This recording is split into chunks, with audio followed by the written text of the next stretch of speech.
po si nanay. Magluluto po tayo ng jaran. Ayan, may sardinas po tayo, no?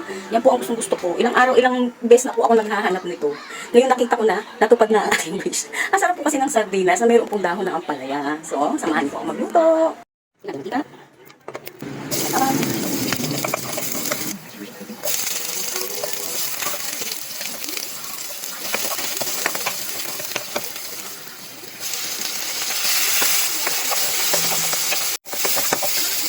patis.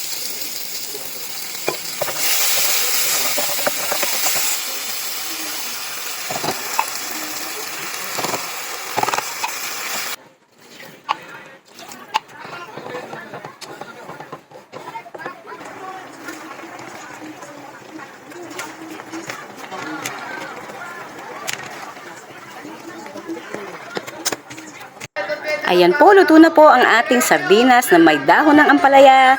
Kain na po tayo!